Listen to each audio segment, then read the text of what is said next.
Okay, Sunday morning in the kingdom, and I'm trying something different with the Me phone. Yes, I'm trying something different. I have the Me phone upside down, and I'm recording this upside down as if I'm in Australia. Yeah. So now I'm going to put it in the photo editor thingy, and I'll turn it upside right. Let's see if we have a volume drop. Because Me phone is upside down, it might not have the electrical connection that would be lost. So let's try this, okay? So let's try to see if I have enough talent. Oh, and it's kind of icky today, overcast, and the yard light's on, and it's warm. This time last year we had minus 41 Celsius, which is minus 40 Fahrenheit. Yes, it was chilly, now it's warm. So this morning we woke up to minus 9. Hopefully that's not upside down. You guys can read that? Okay, but feels like minus 11. Yes. And then on the yo-yo scale, plus 16 Fahrenheit. But feels like plus 12. Ooh, it's warm. As you can see, there's no breeze. Look at the flags. All right. Seems how it is Sunday. Oh, sorry about that. I'm coughing upside down. All right. Don't forget your vacuum. You can see it's in the snow here, okay? All right. God, the dog is shedding again. That one sheds every 3 months or 2 months, so we have to empty it. All right, we'll put that back. Is this going to fall over? All right. Let's walk out here. All right, I like my iPod stick. It gets it far away so you guys don't see my smile or what's left of my teeth. All right, look at that. It's just icky. All right.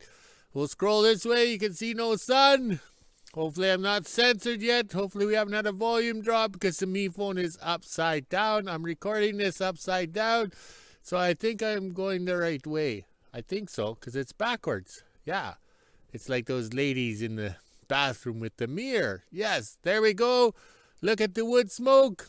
It's going up and coming back down to smoke out the house. Oh well. The Swedish kid, if she was visiting, she'd be complaining. All right. So today we're not working on the shop or anything. We're going to do manly stuff. Yes, manly stuff. We're going to weld and get my fingers greasy. I'm tired enough of these hands that are full of wood splinters. Unreal. Especially those drywall screws. Oh, man, those things have flakes of steel on them. They fall off. All right, look at that. Isn't that nice? Oh, look at that. That's just unreal. The smoke. That's a National Geographic photo op there. Hopefully we haven't had a volume drop being upside down. Yeah, I'm going the right way. Okay. All right, I think we made the full rotation here. Hopefully we haven't had a volume drop. All right, let's see what we can do here. All right, so now when I go in the house and load it up into photo editor thingy-me-bob, I'll turn myself around so I'm upside right. Hopefully that works. Now if I was holding a beer, I would have spilt it. All right, I better go. Here comes the boss. Okay, this morning when we had the dogs out, I gathered up all the parts and pieces. I dragged the grill in for the 38 GMC, but they're telling me on the internet that's a 37 GMC grill. Okay, so we got the ptarmigan grill pieces right here. That's the mesh to keep the ptarmigans out because we're going to remove this chrome fancy piece here so we don't wreck it, all right? So we gathered up all the pieces. Plus, we even got the cigarette lighter. Okay, the new generation would call that the PowerPoint or whatever. But I'm the old school, so that's a cigarette lighter. Because on the 41 here, we're going to put some more lights on it right here. Because we need some lights down low for filming, yes. And then we put a cigarette lighter in the 41 Chevy. Then we can recharge the Me phones when they die in the cold. Smart thinking, eh? So that was my plans today. But we changed it. It's too warm. So let's go outside and play. So I figured I would just toss the teeth onto the bucket, the extra wide bucket for the mini hoe here. Okay, because we popped that one off last fall there. So we've been kind of just using it without. So I figured, okay, should we just pound the pin out, right? See the hole? Pin goes in there, right? Well, guess what? They are crimped. See, they squish them down there. So I don't know if there's a fancy tool or something like that. I did a quick Google search and came up with nothing. So I don't know if you have to have a hydraulic press or you hammer them down. So in a panic, a fit of rage or a panic, I just welded it, okay? Just welded it, touched it up, so good to go. So we can unload that long trailer today. Okay, I create my own problems like when I said I do. So we want to move the long trailer here to empty it, so we can later on we can fill it up with more wood. So I plugged in the T6, all right, the tiny 6, okay, because it has a gas motor in it. But it is a TD6. It was a TD6. It's a diesel motor. We put the gas in, so I plugged it in. So this is one of the great things we did last summer, was put an extension cord back here. But the only problem is I didn't have a 20 amp breaker. So now I upgraded to the 20 amp, so now the block heater doesn't kick off. Let's see if we can actually walk and talk at the same time. Okay, just like filming upside down this morning. That was pretty smart thinking. Hopefully it works. All right, so we got to plug in the block heater, which is down here. All right, so you can see all the snow is melted around it, plus they give you the world's shortest cord. So I had to whip up a little cord to make it longer, so I don't have to open the hood panel all the time.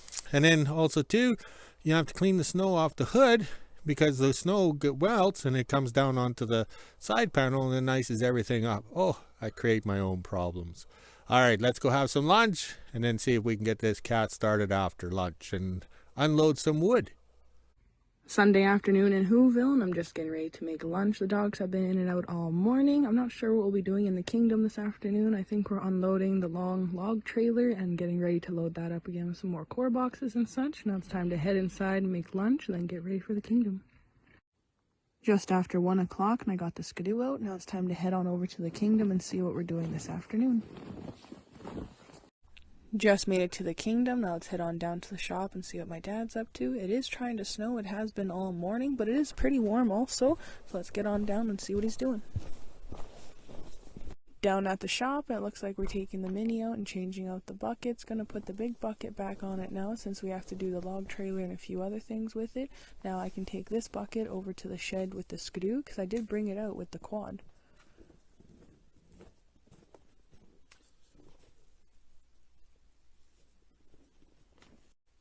Didn't take very long. We got the bucket switched over. It's actually pretty easy to take off. We just unscrew this little bolt down here, pull this part out, and then it just kind of falls off on its own. This is the bucket we use for landscaping and everything else in the yard, so we try to keep this one just for digging. Now we're going to attempt to start the cat up.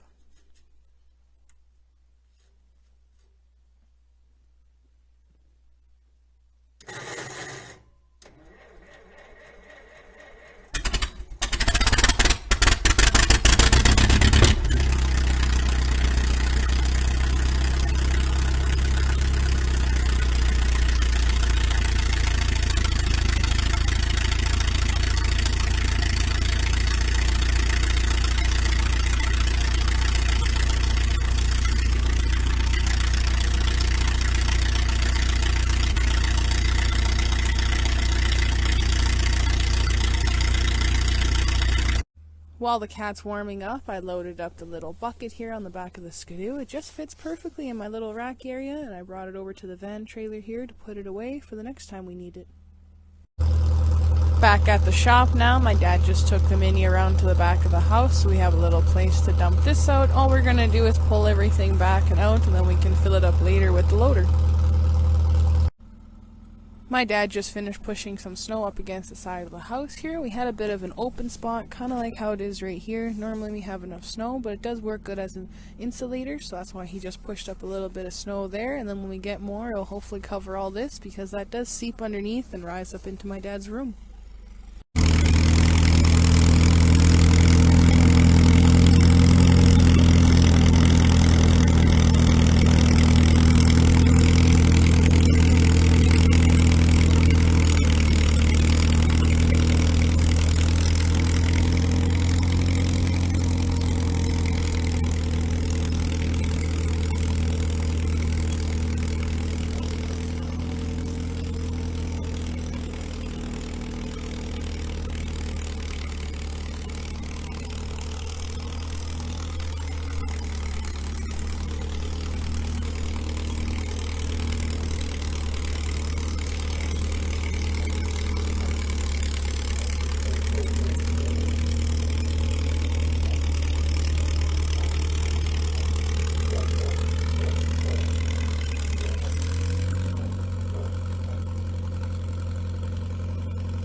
he had to pull some of the wood out and the rocks and stuff from the log trailer here and then back on over it, so when he climbs up with the Mini he doesn't end up breaking the trailer or anything like that, because that wouldn't be very good. We just built this not that long ago.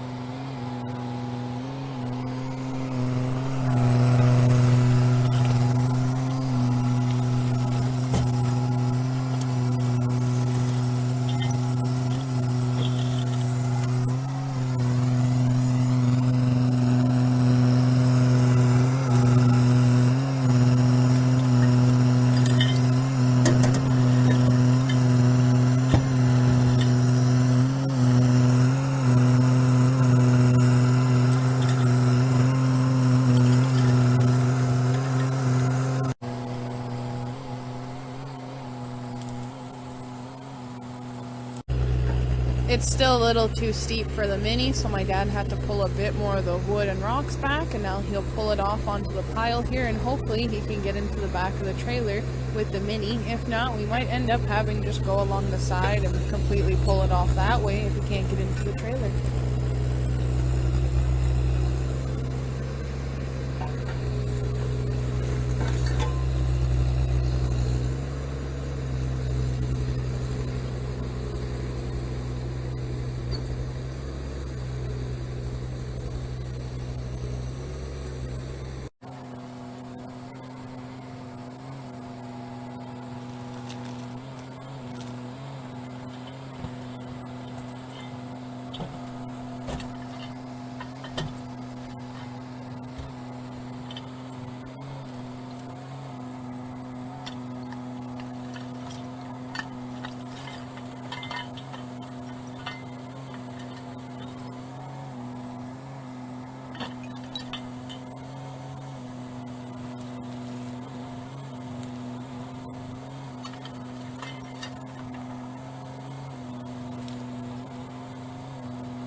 Now that he's done with the Mini, he'll go put it back into the host shack and then come back over here for the cat and the log trailer.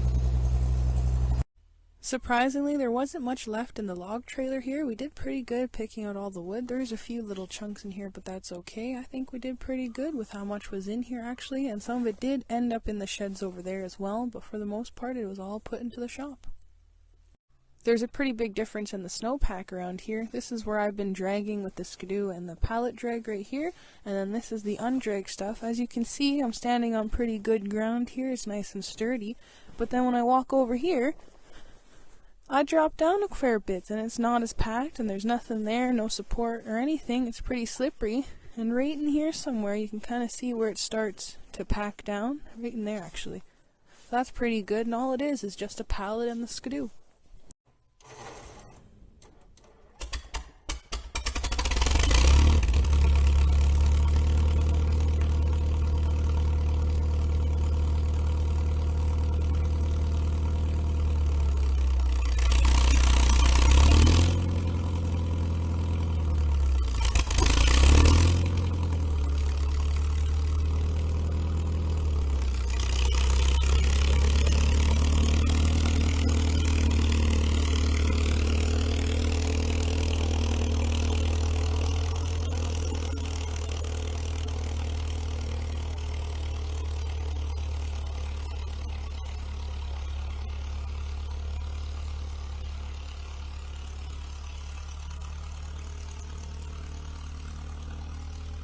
As I was about to walk down to the shop to get him coming up to the shop, the cat died.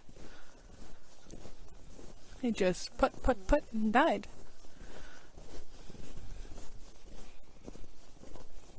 I think he broke it.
Now my dad is done with the cat. We have it parked in front of the shop here. That way we can air up the tires and do a little service on the cat before we go down to the wood pile tomorrow the next day with the loader and get another load of wood.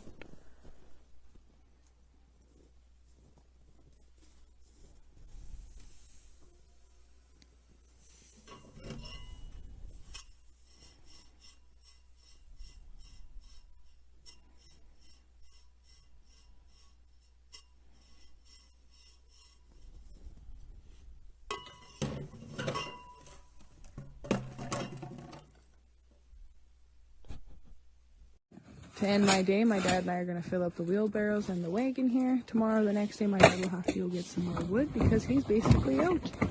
Look at this. This one's completely empty, and this one's almost empty. Another load or two, and this one will be completely empty. Didn't take long at all, and we got the wagon filled up. Now I'm going to grab the rest of the stuff. Looks like he kind of got a little stuck there.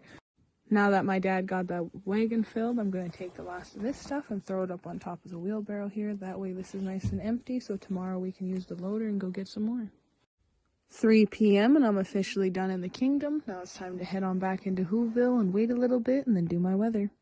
Also, for the ones who are asking what this red thing is on the back of my skidoo here and why it's padlocked, it is actually my belt for the skidoo. I'm not sure if I'll be able to get it out and show you here in enough time. You can just kind of see it through the baggie here, but it is chained to my skidoo in case my belt ever blows on here. Then at least I have one. I'm not in the middle of nowhere stuck. And I keep it in the bag, that way people don't see it. A little after 3 p.m. and I just got back from the kingdom and put the skidoo away, as you can see. Now it's time to head inside, let the dogs out, and I'm going to wait till about 4 o'clock and do the weather. 4 p.m. and this is the weather we're sitting at right now. It's -8 degrees Celsius, which is 17 degrees Fahrenheit, and even have the feels like on the bottom. Last year on this day, it was -40 degrees Celsius. That is crazy. My skidoo wouldn't even start. I had to basically go get picked up and go to the kingdom. We couldn't do anything last year on this day. It is way too warm this year. Now it's time to head inside, let the dogs out, and end my day. Okay, after coffee in the kingdom, and we got the tire changed from the shed. The staff gave me a hand to drag them out. So the shiny ones go on the 438 GMC, and the big ones go on the 41 Chevy, because back in the day we ran the tire chains on the front too. Also too, Sir Rodney had sent us some treats. So I'm going to snack today, have a crunch bar. Yes, alright. So you guys get these down in the States? Or is that a Canadian only thing, the Nestle Crunch? Okay, I cheated and I jacked it up. See the jack handle down there? I jacked it up, and these are the Winter Road Truckers chains that I've used when we filmed Ice Road Truckers. These are the singles. I run them on the drive or in the steering wheels, okay? Everybody wants to put them on the duals, but to me they don't make sense, because all you're doing is cultivating. Because the chain is here, there's your inside tire. So all you're doing is cultivating, because this chain will spin down, and then this will hold up the tire, right? Or this tire holds up. So all you're doing is cultivating, but that's their choice. I prefer running the triple chains across the duals. That way you have an ensured traction. So when Grandpa was running these trucks back at Barnes Freighters from 1930 to 52, the front wheel is straight in line with the inside dual. So what they would do was take the outside dual off, and that's how they ran in the winter. So when you were empty, you just had your singles on the inside, and then when you got a load on, you put your outside dual on, okay? So we put these on, these chains, and they're just reduced in size, and that's just to get us around the yard. Okay, so over here, these chains are nice. They have the little tightener thing, okay? So you turn this here, you know, oops, there we go. You turn that, it tightens it up, and then the tarp straps help center it all. Okay, so we're using the tarp straps that have been squeezed or whatever. So that's how we do it. So this truck with the promo bike, yes, the $42,000 coffee table, all it has to do is drive out of the shop and onto the sleigh, so we can film this winter with it being on the sleigh. All right, so over here, I don't know if we're going to keep going or is it going to censor me. So over here, these are the good tire change, okay? They have the licorice nibs, okay? Remember those growing up, the nibs, that red licorice stuff? So that's what we call these. These are the nibs. So these are the best chains in around. So these chains are older than, well, they date back to when Christ was a cowboy, but I see I put them away broken. I don't know what I was thinking. You know, I should have repaired it before I put it away, unless maybe I was too drunk and forgot. But the best thing I ever bought was the chain tool. Okay, so that's for squeezing the links back together, and that's to spread the links. So, okay, so I'm not sure if we're going to actually show that today, but I might just get, how would you say, cheat out and weld the piece in, or another link here, into here, and then save my new chain links or whatever for when I really break them. All right, let's keep going here. It's just about quitting time, and we want to get these chains on. Okay, that didn't take long. I just cut some chain links there. I used the chop saw thing, yeah, with the full protection and everything on it. Yeah, that's not the grinder I used. Okay, over here, the thing is I put the links in where they were broken. But the main thing is you have to get these chains to lay. Everybody gets all rammy and in a hurry. The chains don't lay. So you got to get them to lay just nice. Okay, so when they go on the tire, they can be tightened up. Most likely, we got stuck and we were on a rock or ice, broke that link or whatever. That's why there was 3 in a row that were kind of broken. All right, let's get these tire chains on so we can call it a day and drink professionally. Okay, we got a production run of squeezing the clamps or the hooks or whatever. So we want them tight so they don't fall apart or stretch when they're on the tire chains. And this is how we do it. Nothing fancy or sophisticated. You kind of just move this up and down. All right, and it squeezes it. All right, so there we're going through the tarp straps. We want to use up the old ones, not the new ones. Okay, we got this one on. We got 2 blue ones on the outside. No, 4 blue ones on the outside and 4 black ones on the inside. That's why it keeps your chains tight, because we're having fun, so it turned out pretty good. All right, that's 5 o'clock and we're calling it a day. Let's go check on those flags, because I hate some beers calling my name, just like Norman. Cheers. Okay, it's dark, it's warm out here, and look at that. We have some bare ground. Maybe I'll have to mow the grass. Oh well. I just had a mouthful of peanuts, so I got the burps. Let's scroll this way here. It's warm. We haven't put wood in the stove before we call it a day, because I'll probably come out at 9 o'clock and stock up the stove. Little Laverne started, no problem. The starter's acting up as usual. I spent all that money on new starters and they're junk, so I'll have to regroup, repurpose, recycle, figure it out.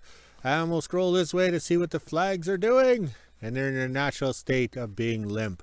All right, let's go walk the dogs, drink some beer, make a video, and enjoy a Sunday evening. Talk to you later.